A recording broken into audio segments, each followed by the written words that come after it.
Hello everyone! So once again, welcome to our vlog here at Chrisley TV. So for today's video guys, napaka-special ng ating vlog dahil tayo ay mag-i-international travel. Ayan, so ang aming travel and tour is from San Carlos City, Pangasinan, Santo Cristo Tours and Travel. So ang may-ari po niyan is si Miss Leia Lavarias. So, for this international tour, ito po yung mga inclusions ng aming binayaran kasi ang budget po namin is 30 to 35,000. Yung inclusions lang po ha, round trip airfare with 7 kilograms hand carry, round trip in-flight meal service, 2 nights hotel accommodation, 2 days tour with full board meals and transfer. So, hindi po dyan kasama yung Philippine travel tax na 1,620 each at the airport. Ayan. So, thankful tayo guys, no? Dahil nagkaroon tayo ng oportunidad na ma-explore ang Bali, Indonesia. Ayan.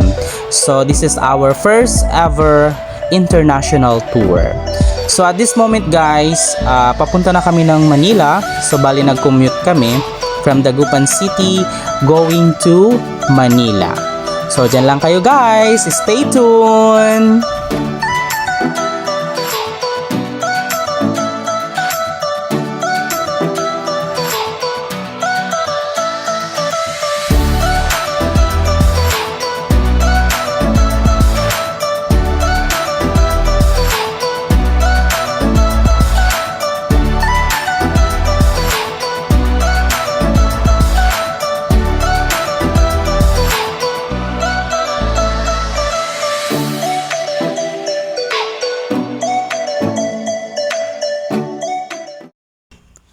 So this is it guys, we arrive at the Ninoy Aquino International Airport at Terminal 3 at exactly 1 p.m. Saturday. So the first thing to do is to pay for your travel tax. Ayan.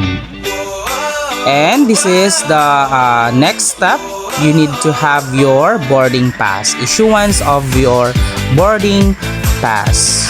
So after here, of course, i-release na yung ating boarding pass once na present natin yung ating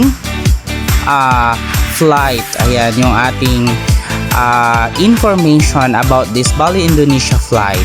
So, thank God dahil kasama namin si Miss Leia Lavarias. Ayan. So, right after doon, bawal po kasing mag video sa immigration. So, basta you see to it lang po na na-approve po yung inyong boarding pass at may tatak po yung inyong passport para po waiting na lang po tayo sa ating flight. Ayan. So, thank God, hindi naman kami na-offload or sabihin na lang natin nagkaroon ng aberya sa immigration. Ayan. So, right here, we are waiting for our flight. So, we are about to flight ng around 3:45 a.m. Ayan. So, dito naman, papasok na kami ng eroplano. So, ito yung entrance ng Cebu Pacific Airline. So, actually guys, this is my first time na makapasok sa eroplano at ganito pala. So, thank God kasi we are at the window seat. So, I'm so happy dahil makikita ko yung view. Ayan. At saka syempre medyo kabado ako guys dahil first time pong sumakay ng eroplano. So ito po ang night view natin. Pagka madaling araw, syempre puro ilaw lang yung makikita mo. So stay tuned guys for more updates. Diyan lang kayo.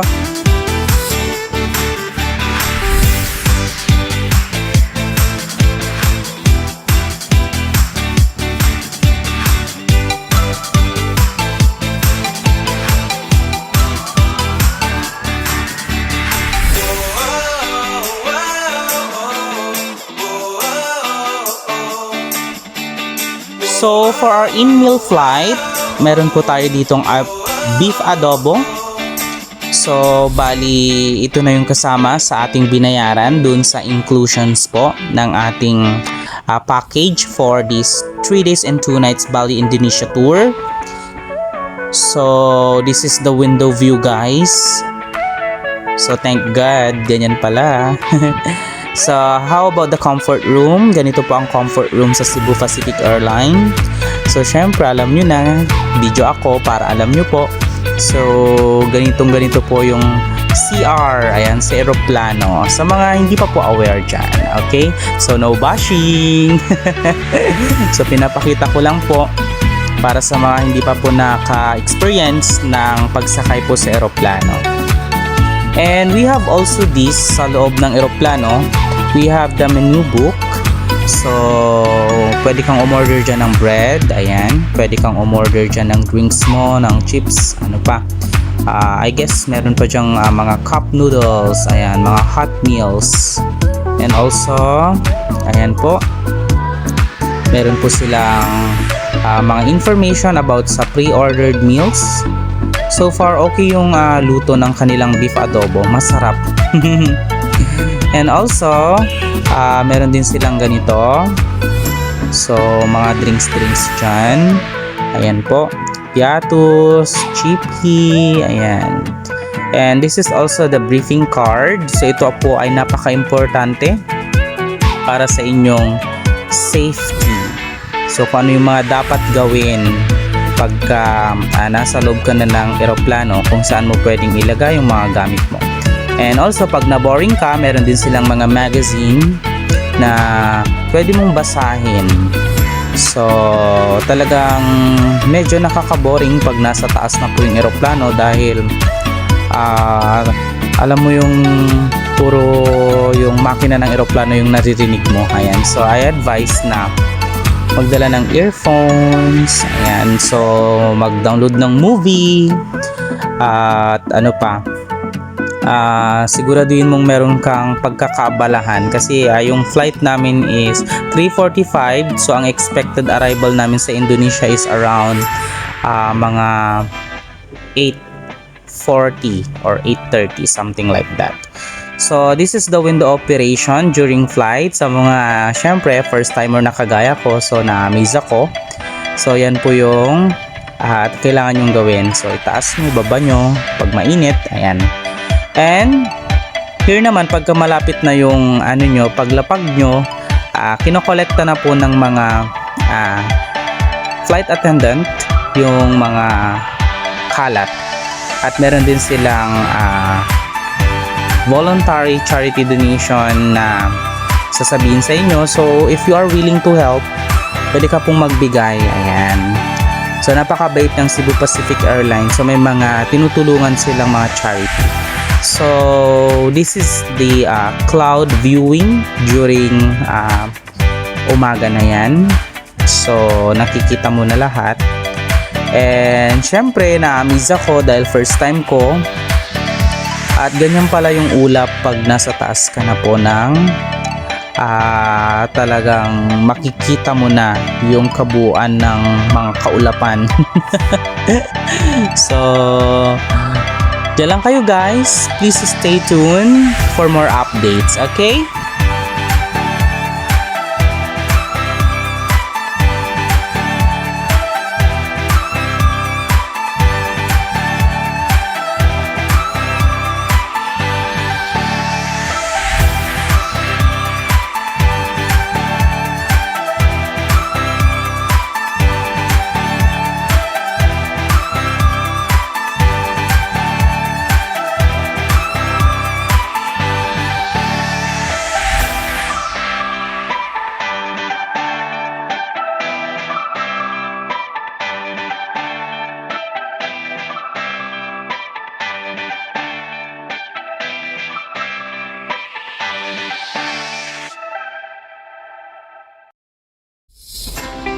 So, at this moment guys, ayan, magla-landing na tayo sa Indonesia. So, ito po yung medyo nakaka-nervous na part. Mas nakakatakot po yung pag-landing ng eroplano kaysa yung paglipad niya. So, para sa akin lang based on my experience, kasi talagang parang mahuhulog ka. Tapos, syempre, kabado 20 ka dyan. Ayan. So, syempre, masasanay din. So, we arrive at Ngurah International Airport. at 7:33 a.m. Saturday. So, akala ko 8 yung paglapag namin. So, mga 7:30. Medyo maaga po. So, nandito na tayo guys. So, kailangan nating dumaan ng immigration office ng Indonesia. I-check nila yung iyong passport at bibigyan ka nila ng vacation permit. Ayan. So, yung QR code mo na nasa sayo, i-present mo din. Ayan. So, pwede ka bang ma-hold dito? Yes, pwede kang ma-hold pagka lalo na hindi kompleto yung documents mo. So, thank God nakapasa kami. At ito nga, picture taking. So, thank you Lord for the safe travel. At dito, kailangan natin magpapalit ng pera. So, ang Indonesian rupiahs po ay ito po yung kanilang pera dito sa Indonesia. So, yung 1 peso is equivalent to 200 pesos po na rupiah. Ayan. Pero depende po yun. May mga mura, may mga mahal din po. So, dito, naglalakad na kami guys. So, hanapin na namin yung aming tour guide. Ayan. So, dito, ayan, nakita na namin si Sudi. So, siya po yung aming tour guide for this 3 days and 2 nights Indonesia tour. So, pasakay na kami ng bus. So, minibus lang po ito. Ayan. So, thank God dahil hindi hassle, hindi na kami matagal naghintay. Talagang pagdating namin ng airport, sinalubong na kami ni Sudi. So, meron siyang hawak na placards actually. So, ang hawak niya is Santo Cristo Travel and Tour. Ayan. So, on the way na kami sa aming hotel. So, stay tuned guys!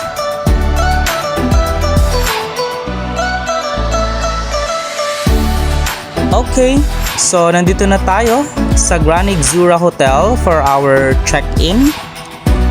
Ayan, so pababa na kami.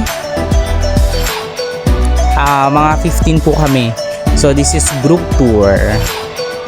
Ayan. So, kasama namin yung mga ibang tao na talagang hindi namin kilala.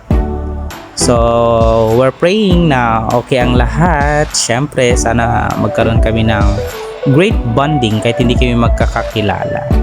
So, ayan. Kinakamada na yung aming mga daladalang maleta. So, for our breakfast dito sa hotel, we have this Indonesian food. So, rice tayo guys. Yung kanilang noodles. At ito po ay mais. And this is chicken curry. Parang curry mix. Tofu. Manghang. Mahilig sila sa manghang guys. So, parang arroz caldo. Yan yung arroz caldo. And ito mga sides nila. So, medyo kakaiba talaga yung food nila. Ang daming spices. Pero pagpasok mo pa lang ng hotel, maamoy mo na yung talagang aromatics na ginagamit nila sa mga food. So, kain tayo guys. Ayan. Siyempre, kinuha ko yung hotdog kasi yun, kilala ko yun. So, hindi yun mawawala. And this is salad. That's bread. And ayan pa, mga fruits. So, kain tayo.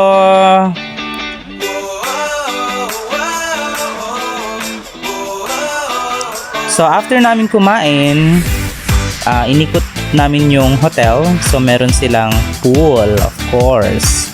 So, free access po yan. Kasama yan sa binayaran nyo na po.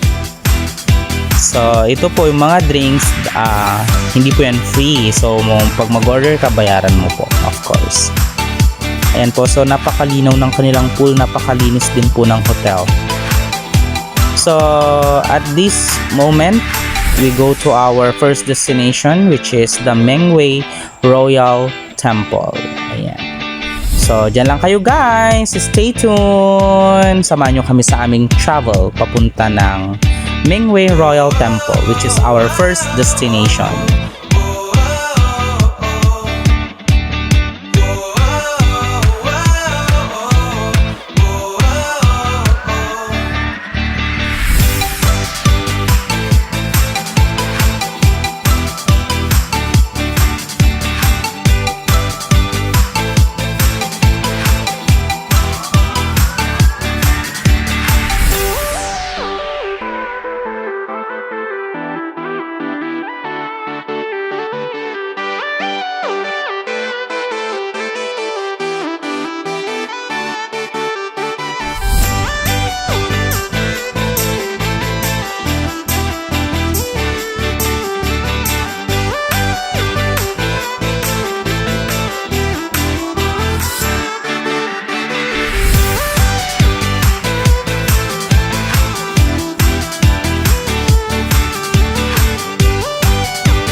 So this is it guys.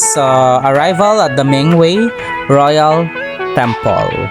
So medyo matagal din yung travel guys. May 1 oras din from the hotel. So I'm so excited dahil may mapupuntahan na akong place. Ayan. Dito sa Indonesia na talagang kilalang kilala. Ayan. So by the way guys, kasama na rin po yung entrance fee sa binayaran nyo po. Okay? So wala ka nang problemahin. So dadaan ka dito guys. Ayan. So pagpasensyahan nyo na guys yung video kung medyo magalaw. Kasi I'm so excited talaga. Hindi ako mapakali. So by the way guys, pagka papasok ka pala dito, hindi pwedeng naka-short. So ayan po, kung nakikita nyo po, may nagsusuot po ng sarong. Ayan, so syempre lilibutin natin to. Ito yung kanilang prayer area. So yung mga Indonesian, para sa kanila this is a sacred place to pray. Ayan.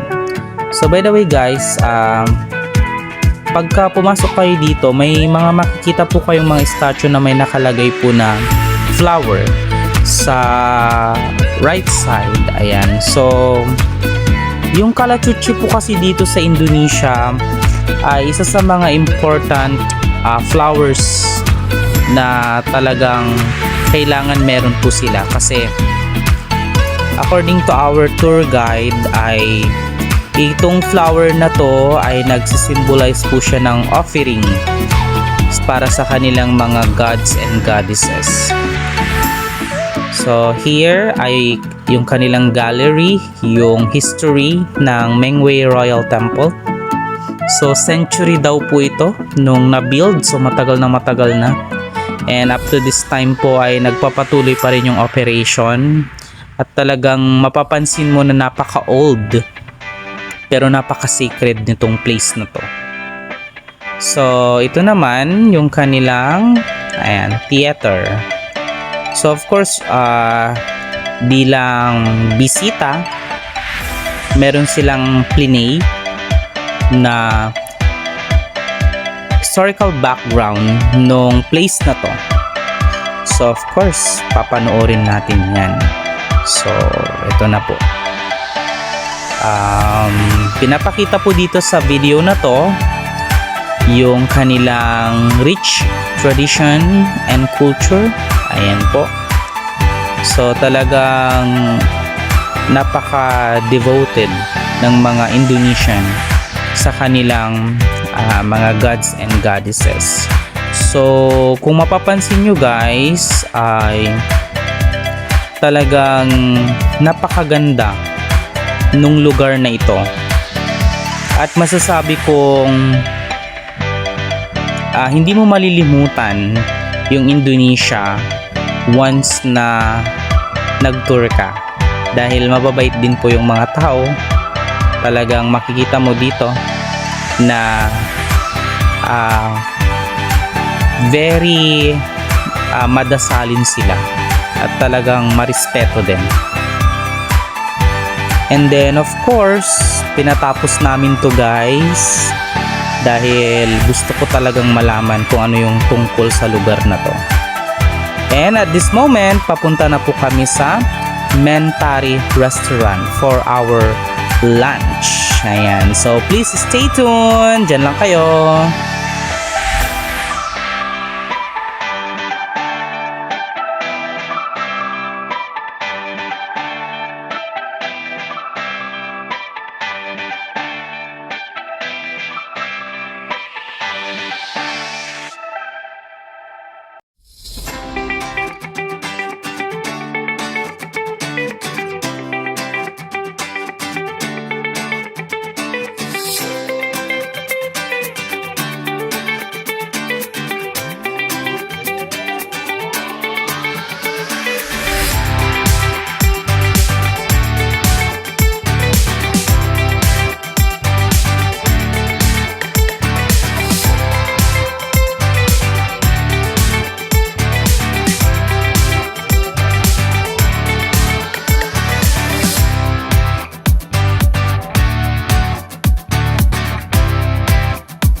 down. So nandito na tayo sa Mentario Restaurant. Ayan guys, so pagpasensya nyo na ulit kung medyo magalaw yung ating video. Ayan, excited na naman ako. Syempre, nagutom ang lola nyo. So ayan guys, so malamig po dito. Parang Baguio style. So napakasarap mag kape. So kape tayo guys. Ayan po. So syempre, dahil lunchtime, kailangan nating maging mapagmatyag sa mga tao dito. Kasi yung mga ibang food dito na hindi ko alam kainin guys. So, observe muna tayo guys. Alam niya, pagka first time mo sa isang lugar, mag-observe ka muna. Ayan, parang hindi nakaka-stress. Siyempre, magra-rice tayo. So, kumuha tayo ng Indonesian rice and plain rice. Ayan po ay parang chicharon. So kumuha ulit tayo ng pansit. Masarap yung pansit nila dito guys. So meron silang ito chicken. By the way guys, bawal palang pork sa mga Indonesian. So sa aming pagkain ay napansin ko wala silang pork, more on chicken. So ayan naman po ay alam niyo yung kinakain sa palengke street food ganyan. So ayan naman po, parang imbutido yung lasa niya. Ang cute no. So kuha tayo guys ng ano pa ba.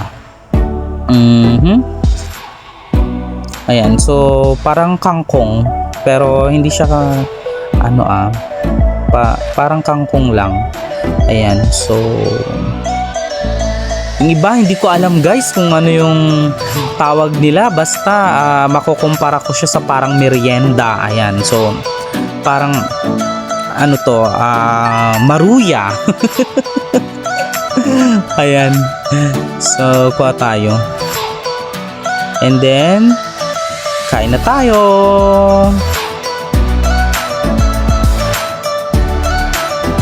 Okay, so tapos na tayong kumain guys. So at this moment, tinitignan ko na lang yung pinagkainan namin. And then, yung aming second destination ay sa Olandano Lake, Biratan. So walking distance lang po yun from here sa pinagkainan namin. So ayan guys, naglalakad-lakad na po kami. By the way guys, wala silang jeep dito. Wala din silang tricycle. So yung mode of transportation dito ay minibus, private car. Ayan. So parang wala din akong napansing bicycle. Ang nakikita ko lang is usually mga motor-motor. Ayan. So dyan lang kayo guys. Stay tuned. Okay?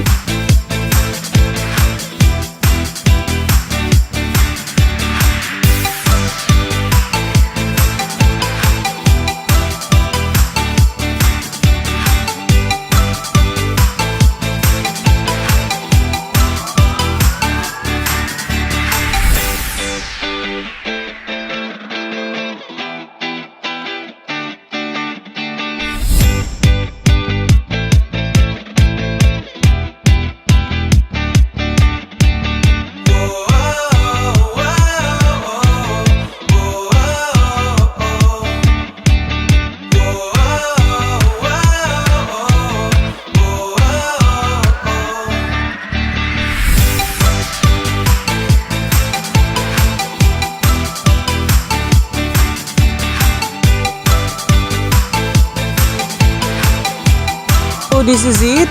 Nandito na po tayo guys. Tumawid na tayo. So we are now at the parking area ng aming second destination.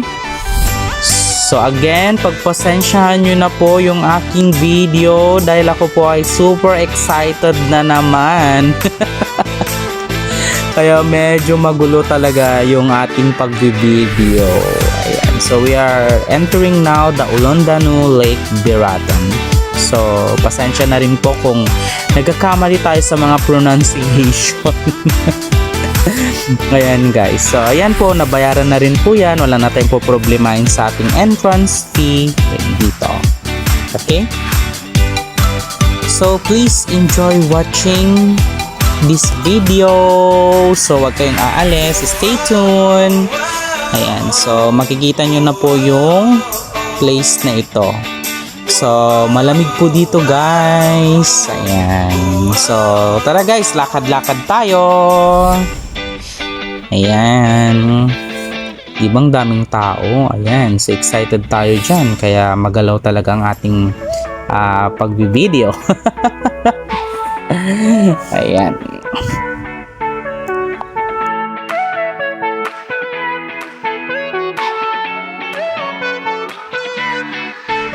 By the way guys, kailangan mo palang bumili dito ng SIM card sa Indonesia para ma-update mo yung family mo sa Philippines. Ayan.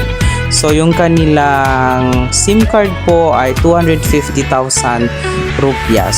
So kayo na pong bahalang mag-divide sa 200 at yun po yung price ng kanilang SIM card. So that's 18 GB na po kasi hindi po nagpa-function yung SIM card nyo from Philippines pag nandito po kayo sa Indonesia. Ayan. So mga 18 GB na po yun. So sa case namin guys, hindi na ako bumili ng SIM card kasi meron pong internet naman sa hotel at meron ding internet sa bus na sinakyan namin. So thank God hindi na kami gumastos. Ayan. So may pocket wifi sa mismong bus. Okay, so all set na talaga. So yan po yung kanilang temple dito sa Ulundano. So yan po yung lake. So yung lake po nila dito actually ay talagang malaki. Ayan. So kung mapapansin nyo guys, talagang marami ding foreigner. So talagang destination din ito ng mga traveler. Ayan. So dyan lang kayo guys. Enjoy watching this video.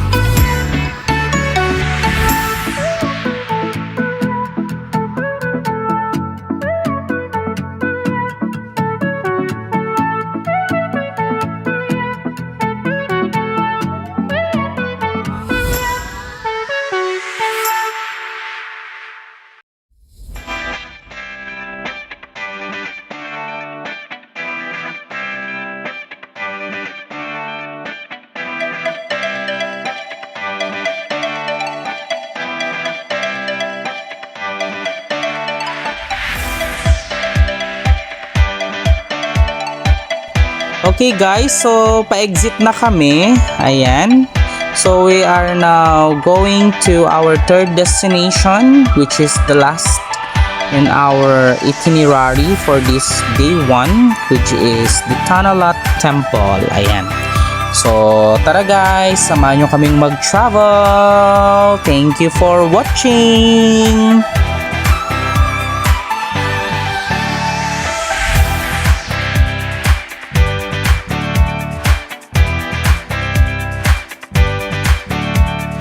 Okay guys, so kung napapansin nyo po, nagpa-fog po dito sa area na to.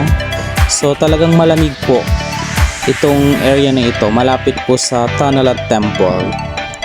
So enjoy na enjoy talaga yung view. So please stay tuned for more updates. Diyan lang kayo.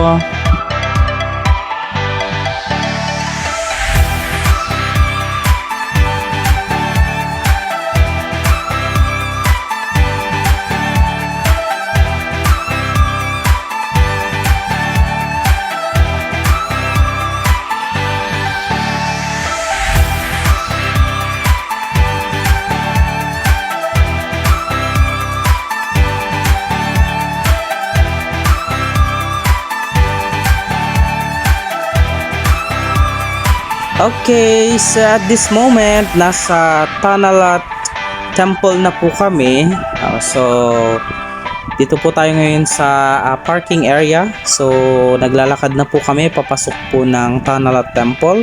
So again, may entrance fee po dito, pero tayo ay okay na dahil settled na po yan.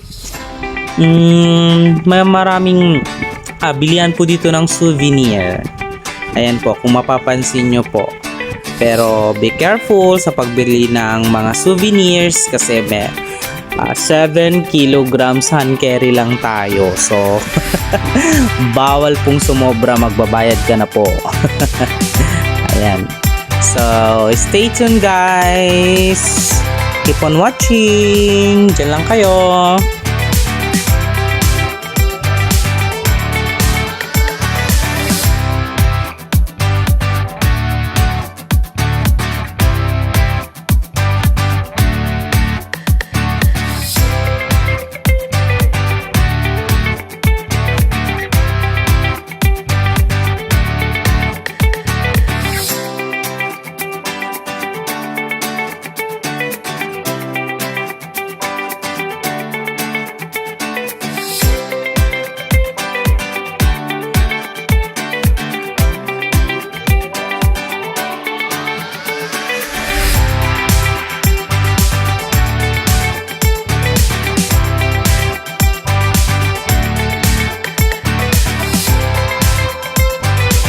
Okay, so nasa loob na po tayo ng Tanalat Temple.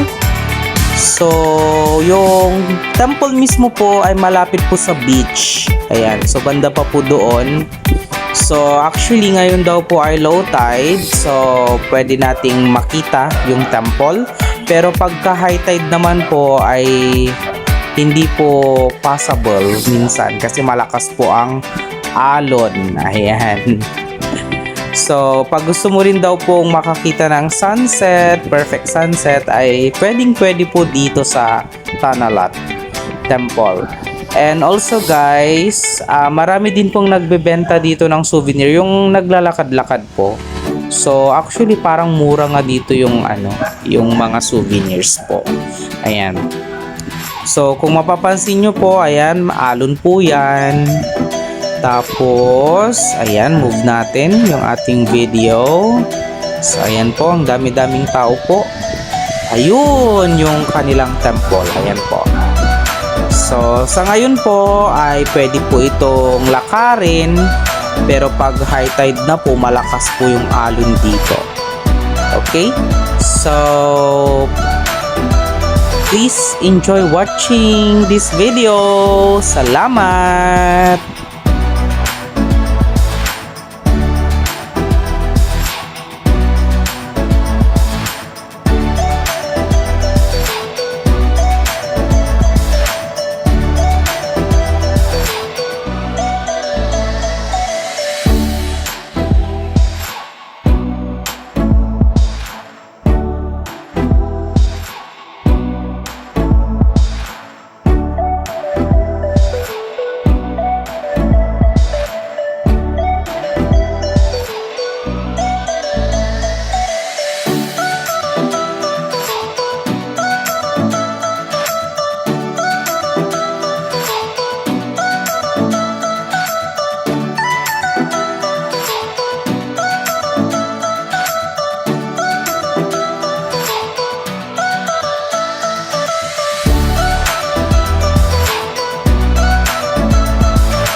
So, dito po nag-exit na po kami sa temple. So, bili tayo ng milk tea. So, magkano kaya yung kanilang milk tea dito, guys? Ayan. So, nag-order ako ng strawberry flavor na milk tea. So, magaling din po mag-English yung mga nagbebenta dito. Talagang nag-a-adjust po sila. Ayan. So, 16,000 yung aking milk tea. So, divided by 200. So, yun po yung price. Philippine price ng ating milk tea. Ayan, guys. So, in fairness, masarap yung kanilang milk tea dito. So, ito naman po yung night market nila. Ayan. So, bali, nadaanan po namin. Ayan po. So, ang dami-dami po nilang talagang benta din. Talagang wagwagan kung wagwagan yan. Marami din silang mga street food. Ayan. Tapos may mga foreigner din po na talagang bumibili-bili din. So, talagang sa isang bansa talaga meron silang tinatawag na night market. So, dito ko napatunayan na ang dami-daming tao. Ayan. At saka talagang masaya. So, ngayon naman guys, dito tayo magdi-dinner sa Hong Kong dim sum or whatsoever Chinese and seafood restaurant. So, sa mga dyan, hindi ko po alam kung paano po i-pronounce. So, anyway, basta ang importante kakain tayo dito. Ayan guys, so papasok na kami guys. So, after namin kumain dito,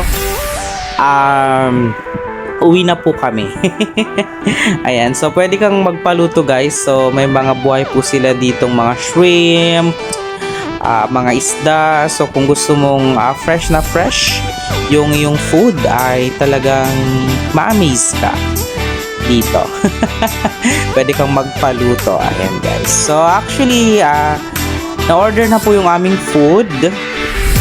So pagka upo po namin dito ay isa-serve na raw po. So talagang napakaganda po nung aming itinerary at talagang napakaayos ng flow. Ayan. So napakaraming tao dito. Usually mga Chinese yung nandito guys. Yun yung napansin ko. So ito po yung aming mga kakainin. Ayan. So thank God dahil hindi kami nalilipasan at tama yung aming pagkain. Tama lang sa oras guys. Ayan. So talagang Chinese na Chinese yung kanilang style dito. So may tea, ayan, may soup. Ayan, so meron silang mga talagang pangmalakasang dish. Ayan. Pero talaga na-amaze ako dito. Ayan guys, so may kamahalan din po yung kanilang restaurant dito. But thank God dahil we enjoy. So at this moment, ayan, on our way na po sa Grand Ixura Hotel. So papakita ko po sa inyo mamaya pagdating po namin sa hotel yung itsura po. So, ayan po. Nandito na po tayo guys. So, unang-una pong bubungad sa atin ay yung kanilang welcome drinks and coffee. Ayan, so alam niyo naman, mahilig tayo sa coffee. Ayan, pag teacher, mahilig sa coffee. Ayan, ubusin ko yan. Kulang ko pa yan. Ayan po. So, ito po yung kanilang hanging area. So, meron din silang vault. At yan po ay refrigerator. Ayan, madilim lang po talaga. Tapos, ayan po, yung kanilang queen bed. Ayan, maraming unan. So, masaya tayo dyan pag maraming unan. Ayan, so, pwede din pong tumawag pag gustong mag-order sa baba. Ayan po. And then, ayan. So, malaki din po. May TV din. At higit sa lahat, meron pong wifi. So, this includes of our day 1 here at Indonesia. So, thanks for watching guys. Okay? So, abangan nyo po guys yung aming next vlog. Ayan, day 2 naman. Okay? So, look at this CR. Talagang powerful din. Okay. So, see you next vlog namin for day 2. Thanks for watching!